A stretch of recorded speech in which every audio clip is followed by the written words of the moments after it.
Hey there. Well, hopefully you've had a chance to see the YouTube video we put out for the week's forecast. We are here to answer any questions you have. We're happy to do mini chart readings if you give us your information.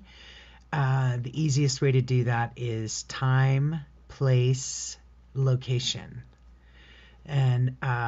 And then we can put it into our software and help navigate you in your life and what's going on this week. Hi, Chelsea. Good to see you. Thanks for joining us.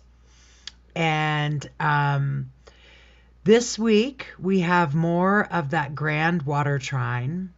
The big headline is that Mercury retrograde ends at the end of this week. Saturn retrograde ends at the end of this week. So those are really big. Yay! Oh my God. Somebody will stop feeling like the world is upside down or whatever it is. So hopefully during the retrograde, you've taken advantage of all the words. In our case, I feel like we're remodeling, reviewing, doing. There's so many things going on simultaneously that is taking a lot of focus and work. And I know a lot of people are feeling the intensity of this time. The new moon we had last week with the new moon, the sun, and Mercury all conjunct opposite Uranus. It was an intense week for us. I would be willing to bet for you too. Let us know. I'd be very curious. What was the surprise? Yeah, and we're continuing to experience, as Hollis says, the big reveal post the eclipse. And now that Saturn and Neptune are going to be ending their retrogrades, wow, more is to be revealed. Hard to say exactly what, unless we know exactly where some of your major placements are, because if you're right now with this Mercury retrograde, if you're Virgo or Gemini, you're ruled by Mercury, and it's everyone we know has been like, this has been a retrograde that has been off the charts. We had a plumbing and Mercury was in Scorpio, is in Scorpio, and started off in Sag.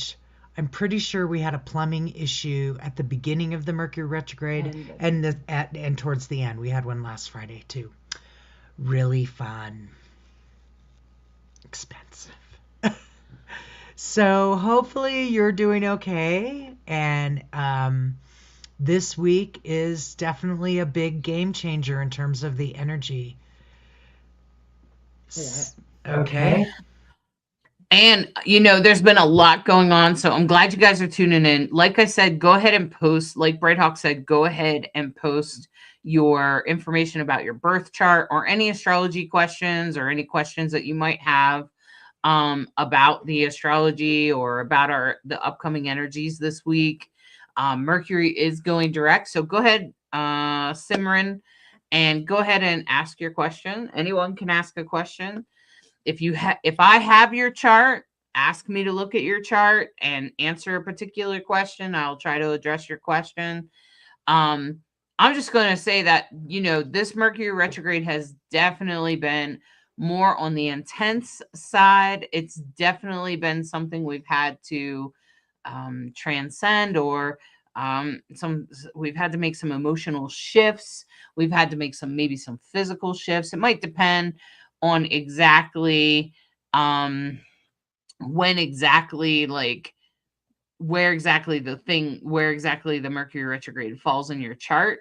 And I think that has a lot to do with how anything affects you. So if you're ever listening to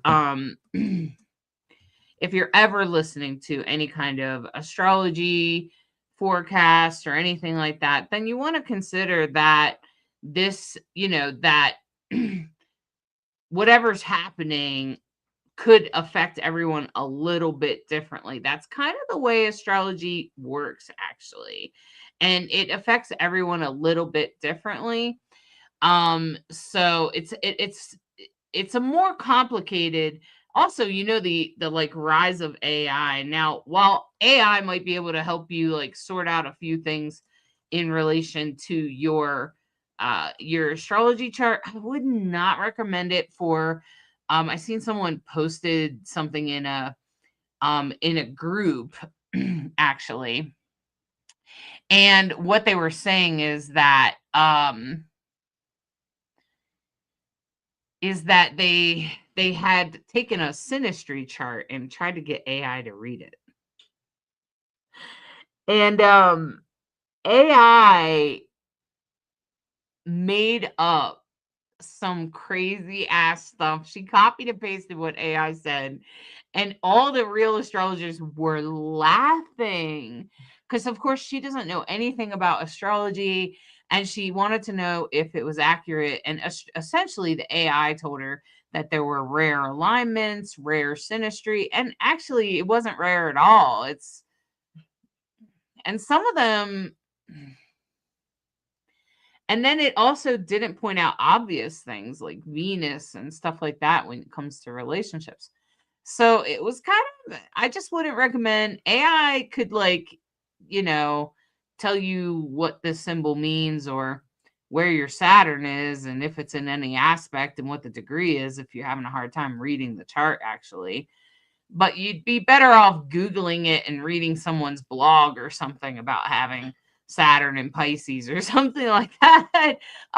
Because AI, I think it's not human enough.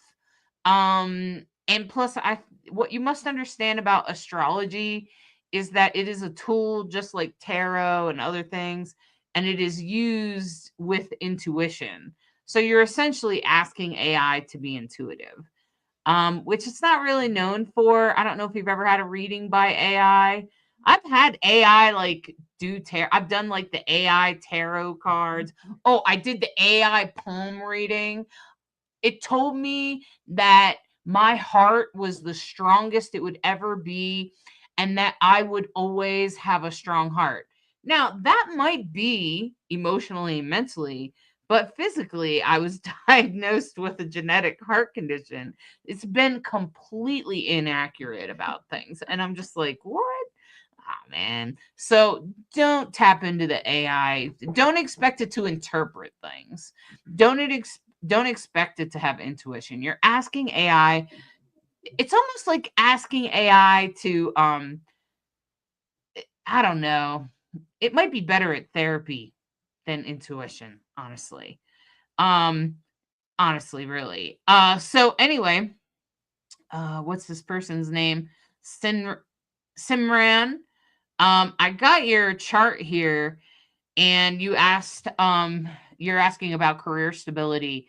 And I will say that you'll probably find complete resolution by December the 16th because your chart is actually experiencing the Mercury retrograde at the 10th house, which is a house of career, is actually up at the top of your chart. So this is actually Sagittarius. Now, the Mercury retrograde got exactly to your Saturn, just about. It got to 6 degrees Sag, and Simran's is at 9 degrees. It's only 3 degrees off, and that usually speaks, and the MC. It's all kind of right there. So, Simran, I would say that you're going to experience definitely stability headed your way. It's on its way. And I would say that you'll probably get a job or have some sort of like something lined up in work by December the 16th. Okay. So I hope that helps, Simran. And that's really what you need to know because you have a lot in Sagittarius. And so Mercury is about to come on by. And once the Mercury retrograde, which Mercury retrograde has been half in Sag and half in Scorpio. Okay. So if you have any placements in anywhere from 20 degrees Scorpio to 6 degrees Sagittarius, you definitely felt it. And so there was definitely like sort of this experience where Some of us might already be experiencing resolution. Simran, I wouldn't be surprised if you had a job offer by the end of this week. Honestly, I wouldn't be surprised to hear that. Mostly because Mercury went all the way there. Did you apply for a job earlier this month? I bet I mean, you're saying you're looking for a job, I'm assuming.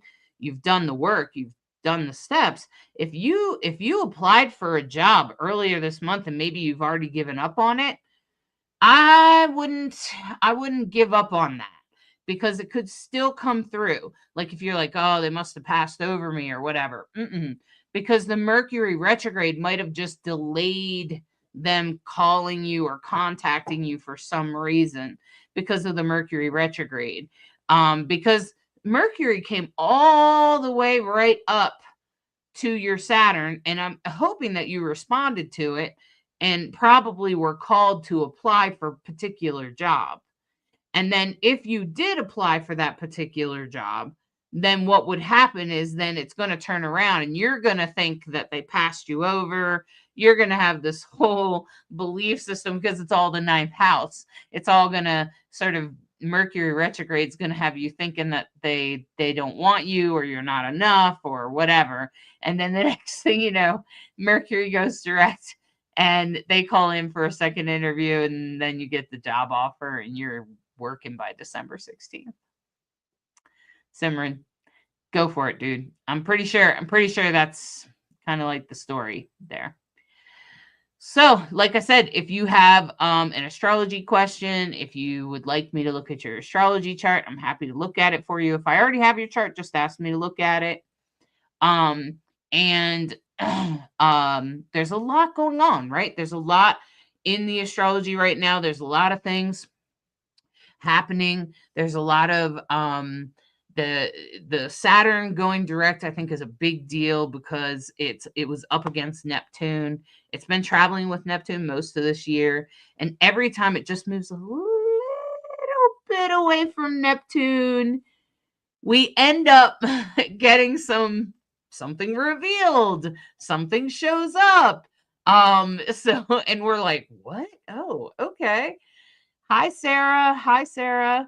Welcome. I can look at your astrology chart. I'm doing astrology readings. And I think I have yours. I'm pretty sure. I think I do. So I'd love to add just a little bit to Simran before we Go for leave it. there. So the other thing that we've been talking a lot about this year, you may be aware of it, is the eclipses. You have what we call a luminary conjunction that's happening this year. You have the South Node in Scorpio. Oh, sorry, I thought that was Virgo. Okay. Pisces and Taurus, Scorpio and Taurus. I'm sorry. Forgive me. So you have a very strong Pluto in Scorpio. That's its rulership next to the South Node. So that's a very strong placement. And the other thing that just sort of jumped out at me is that the placement of your nodes creates a T-square with your Libra moon, and that is your Aquarius moon. My apologies. And so that configuration happens this week. We have a T-square with the nodes with Mars. And so what Hollis has said is very valuable, because Mars squaring the nodes this week, this is true for everybody, Mars squaring the nodes, and Mars is in Sagittarius, which is a fire sign. Mars rules Aries, which is a fire sign. Mars rules the god of war, is all about action. So having a T square, which means an opposition and a square, it's a perfect triangle, means that we're all at a luminary crossroad with Mars, and there's choices to be made. And it definitely speaks to, okay, your past, the way you've been doing it, the way things have gone, probably can't continue. The future is definitely to be revealed.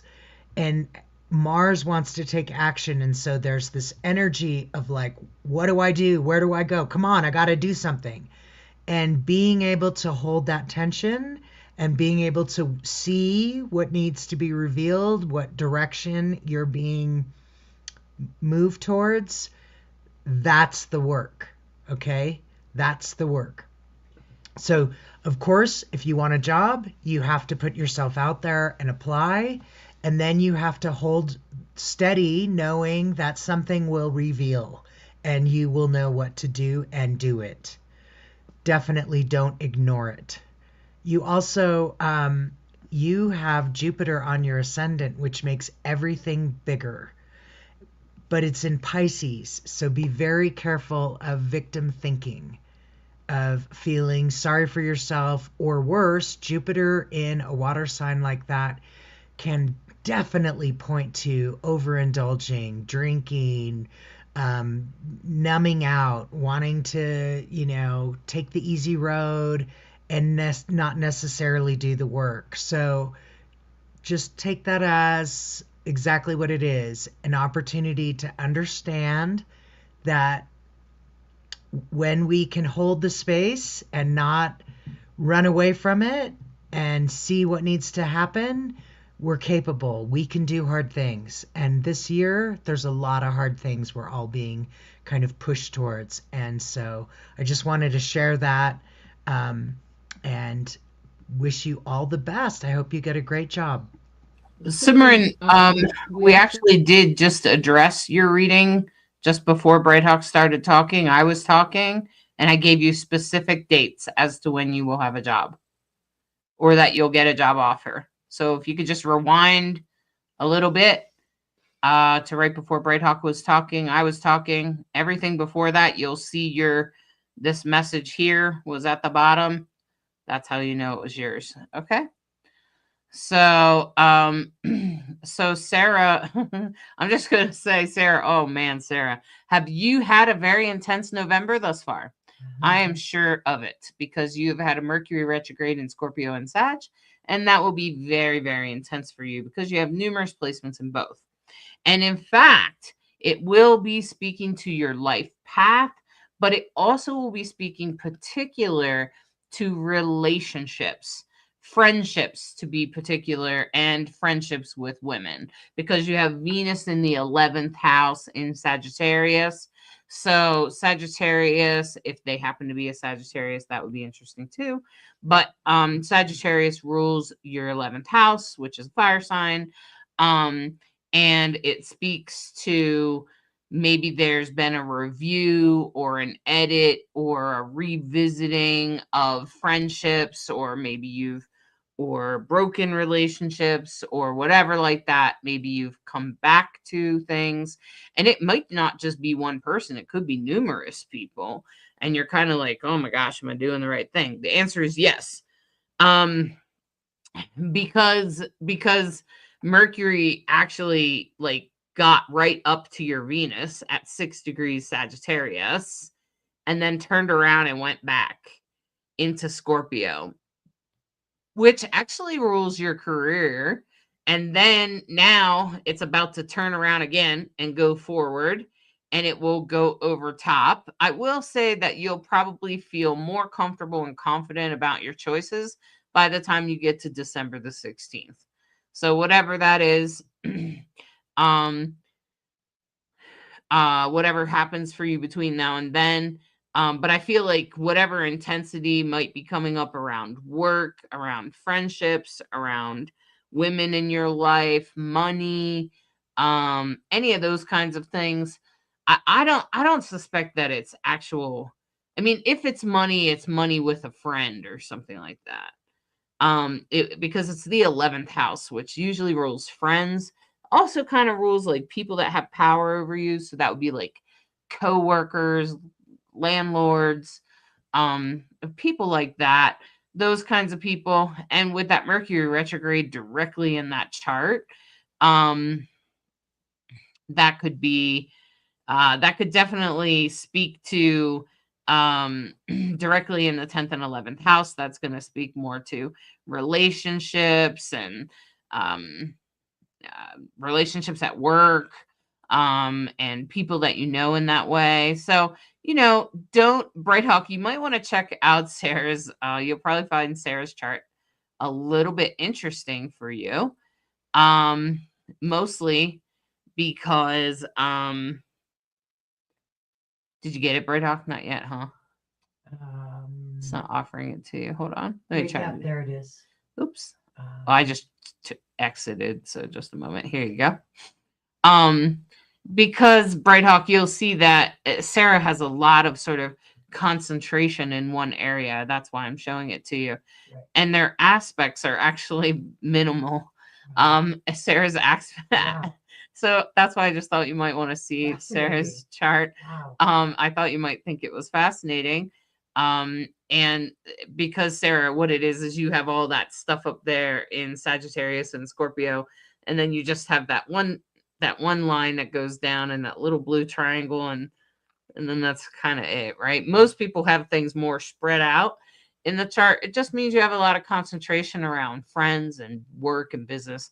It doesn't mean that the other areas of your life don't apply. They do, but they probably sort of revolve around friends, landlords, coworkers, people that influence you, work and career, and what you put out in the world in particular, and even your higher learning. So that would be like school, and those kinds of things, because you have Pluto and Mercury in the 9th house. You have a little bit in the 8th and 7th house, but and a little bit down in the 4th, but everything you do is pretty much revolved around there. It probably feels very normal to you, Sarah, but not everybody has those things connected, but you do. So hi, Tabitha. Like I said, you guys, you can totally post your birthday information, or if I have your chart or you think I have your chart, you can ask me and I'll take a look. I can even share it with Bright Hawk so she can take a look. And I just thought, Bright Hawk, you might like to see Sarah's chart. It's very focused in that area. It's so true that every single person's chart is unique, and no two charts look the same.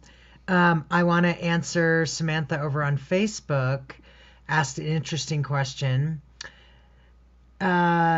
They said, hello, so you said that if you have anything in the water signs around 24 degrees, the trine, which is happening all week pretty much, will be impacting us, I think. I have Pluto at 29 degrees Scorpio in the 1st house. What does that mean? Well, let's break that down. Yes, you will feel it most significantly because Mercury will be transiting back over that exact spot. Pluto is all about transformation. Scorpio is ruled by Pluto, and it's very deep transformation. Scorpio is known for being a keeper of secrets, being very spiritual, being very insightful, intuitive. They see things that they see things as so that'll see, like Hollis has Scorpio placements that they will see things so incredibly clearly that other people are like, oh my God, how did you know that? And to Hollis, it's like obvious. And so sometimes strong Scorpio placements can make other people feel uncomfortable if they're not comfortable being seen, or if they're not comfortable being honest with themselves, right? So wait. I'm just going to share this real quick. My granddaughter said that it's like I'm staring into her soul. At which point she wants to squirm away from you, I'm sure. Oh, this is losing it. Oh my God. That's pretty funny.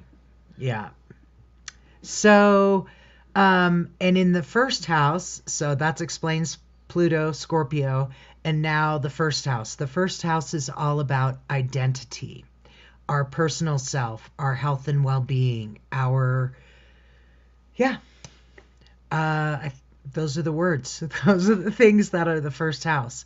So Mercury coming across Pluto in the first house can be, you might be communicating differently about who you are. You might be thinking differently about how you present yourself, or you may be experiencing your own personal transformations from time to time. That change is really important. Authenticity is really important to a Scorpio. Things of that nature. You want to add, Hollis? What I was actually thinking was that Pluto in 29 degree, first of all, that's an anaretic degree. And this Mercury retrograde has pretty much been right over top of it. And the thing about that is pretty important, Samantha, because this could have something to do with your relationship with like your personal identity and politics or the world stage. Is there something going on in that direction? Are you stepping up into activism? Are you starting to feel like I have to be involved, or I have to do this thing, or anything like that, Samantha, in your identity? Um, and so if it's been rough for you, or you're thinking you should be doing that, or anything like that, that is pretty much that Pluto, because Pluto's in its rulership in Scorpio. And the other thing about Scorpio is, hey, I'll fully admit it, I have a soft spot for people that have disabilities, of course, LGBTQ people, not just because I am one, but I always have been that way.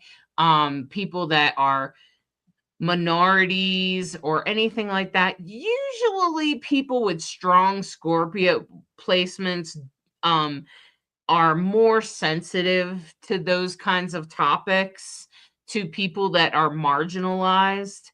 And with Pluto in Scorpio, that speaks to your entire generation, which is a whole bunch of people that have Pluto in Scorpio. It's most of the people that were born within 20 years of your birthday, actually. So usually people that are 20 years older than you, because you're at the end of it.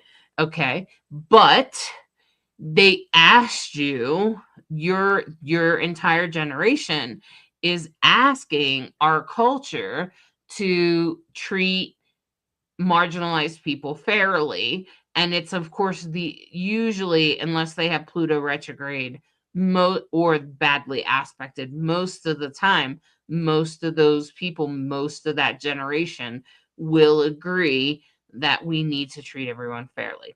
Okay. Now, there are other generations that do as well. Like Pluto and Libra, we tend, unless it's retrograde, we tend to lean more towards people being treated fairly. I have Pluto and Libra, which is right before Scorpio. It may also speak to any messages that you might get about your health or your well-being or anything like that. If you're having any kind of intuitive thing about health, or you're experiencing any kind of health things, I would highly recommend that you see a doctor and you address it. Do not ignore it. Mercury does deliver messages sometimes. It doesn't usually have anything to do with actual death, but sometimes it will deliver messages about it. My son had what we call a syncope episode that landed him in the hospital, and Mercury was involved in that. And it was actually during a Mercury retrograde, and a syncope is when the heart beats rhythmically, and the person doesn't get enough oxygen in their brain, and then they pass out. Now, they don't usually die from it. It's possible, but not usually. But it also is sort of a red flag for him to take care of himself, because he has inherited the heart condition that I live with, okay, that also killed my father. And nowadays they have ways of preventing death with this type of thing, or at least pushing it out, giving us an extra 10 years or 20 years. And I've had those treatments, but my son had barely been tested at the time. And it was almost as if Mercury was kind of saying, hey, get tested. You have a kid. Okay. So I just want to say, if something's coming up, if you're feeling something, make sure you go to the doctor, make sure you address it, make sure you pay attention. Okay. Mercury will sometimes delay, or if you got a diagnosis or anything like that, it doesn't mean, it's usually the universe trying to give you a heads up so that you can change the trajectory. It's giving you the opportunity to change the trajectory, especially because it's Scorpio. Now, Scorpio is super intense, and it also has a lot to do with pushing us forward and having us have emotional shifts that help us in the future. They help things get better. And I feel like that's the part you need to tap into, Samantha, is to recognize, and including everybody that's here, is that this Mercury retrograde is coming to an end this week. And while it still might feel a little bit intense and we're still at a pretty fast pace, we're at least headed in the direction that the universe wanted us to go. So I think that that's really important. Now, Chelsea wants me to take a look at her chart. Sorry, can I just read Go the for it. comments? Samantha just really resonated with what you said. That all makes sense for me, especially activism and fairness. Oh wow. Okay, there is actually something I'm interested into looking into more. So, good, Samantha. I'm glad Hollis could help you out, and yeah, some big stuff, really big stuff. I'm really glad that we can, help break it down a little bit for folks. And yeah, go ahead. And I think you were going to talk about Chelsea's chart. Is that? Yeah. Okay. I just wanted to make sure I had the right Chelsea. I know. I was just because I actually have a couple of Chelseas. Actually, Chelsea. But your career is definitely ruled by this. Oh my gosh, yes.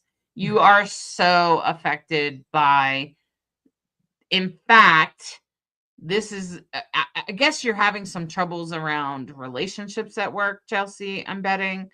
And you said something about fun, and I see that. And, the South Node is in Virgo right now. And that's talking about a lot of things that maybe you're having a shift from with friends and what feels good and what's good for you. And that South Node there is speaking to you about fun. It's speaking to you about what is fun. And maybe you used to think something was a lot of fun and now it's not very much fun. But you are going through a transition. You will probably start to have some resolution even at the end of this Mercury retrograde.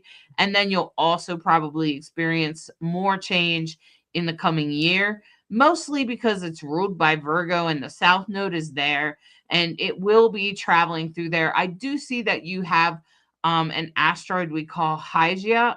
And it is sort of like how you receive your healing. So I know that you receive your healing best in when you're having a good time, when you're having fun. And that's really important to you. But right now, also at the same time, your friends are changing, but you may not even be aware of that, Chelsea. Like there may be some part of it that you're not even aware of. Maybe you're not really sure about some friends or whatever. Go ahead and make those shifts and make room in your life for new things because because the universe wants to send it to you, particularly now that Uranus is headed back to your moon. You are being asked to change who you are in a lot of ways.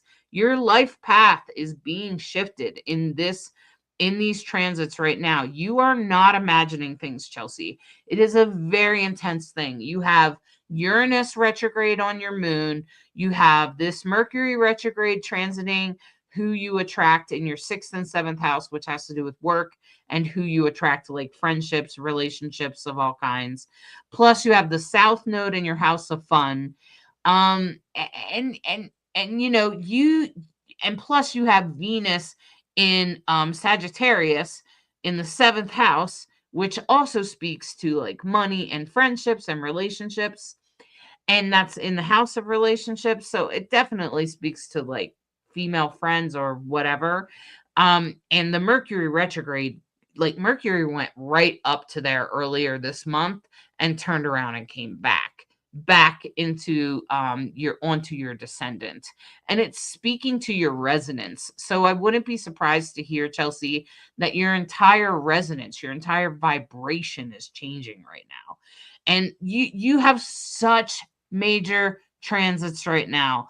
You are going through major changes. And then on top of that, in 2026, you are destined to have certain things come your way, including things about work, because Saturn is retrograde in Pisces right now, and so is Neptune. But they came up and they touched your North Node in Aries. You have the North Node in Aries in the 11th house.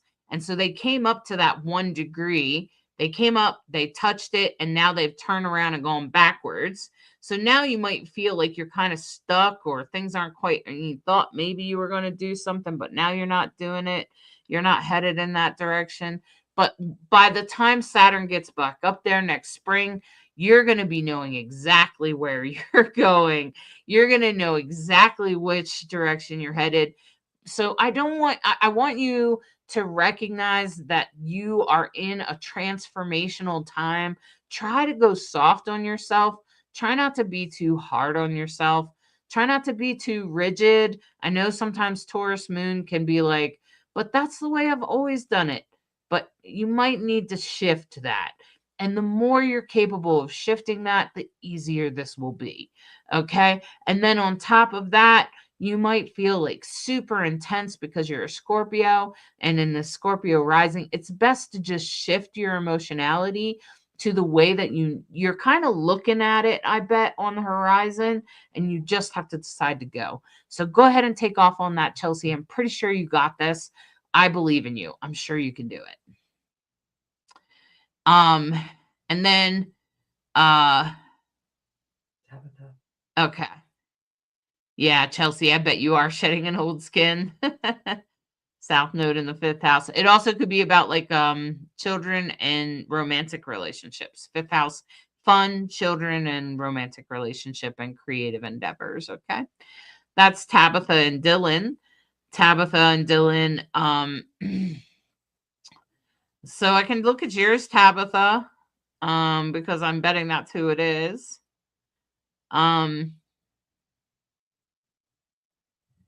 I hope you guys are okay. I hope you guys are transcending this Mercury retrograde okay.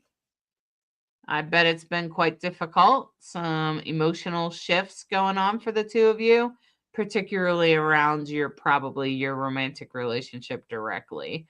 So, the best thing to do is to make the shifts that you've been considering or trying to make. Try to move towards those growth, because it will lead you to a better place.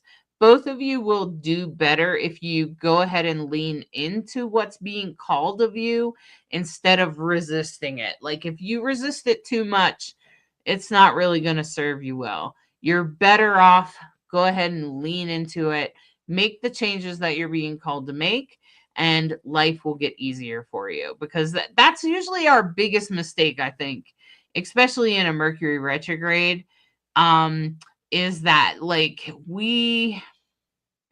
how can I say, we resist change, a lot of us, it's hard for us, especially people with fixed signs. And Sagittarius, Scorpio is a fixed sign.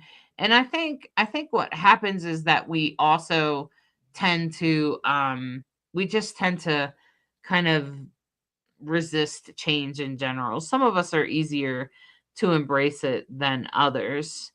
And what I would say to you, Dylan, is Dylan, like I said, embrace that emotional change, that emotional shift that is being asked of you to, but also for you guys to review your home life, to review what home is like for you and what's important to you. What do you value? Review. Literally, Jupiter is retrograde there. It's asking you to sort of speak about and discuss what is important, especially this week with the Grand Trine in water. It's going to push you to make emotional shifts that could be really good for you and really helpful. And so it's good to have this conversation about maybe the same things that were important 5 years ago are no longer important, particularly if you have kids. Stuff changes all the time. And so it's really a good idea to kind of review what's important in your home and what's important to both of you so that you guys can make a better home that feels good for both of you. Okay? So I hope that these readings have been helpful for all of you. I hope that you find comfort in knowing that no doubt the universe is unfolding as it should. Hey, you know what? I have said that to myself in tears, okay? So I totally get it. Sometimes it's really hard. And, I just always got to say that energy of understanding that the universe is leading you, and instead of resisting the changes that you need to make or avoiding that hard conversation or whatever it is that you're resisting, instead embracing that usually leads you to a better place. If you catch yourself resisting, try to instead lean in and see if things get better. All right. All right, Bright Hawk, I think we have exhausted the stream. And we appreciate if you share this, invite your friends to tap in and get a free reading. They can, post their chart. We appreciate if you do that. Help word get out there, and we appreciate you attending this live. Go ahead, Bright Hawk. Thanks for listening to Rainbow Soul Astrology, where we try to be a bridge between you and the stars. Have a great week, and we'll see you next Monday. Bye-bye.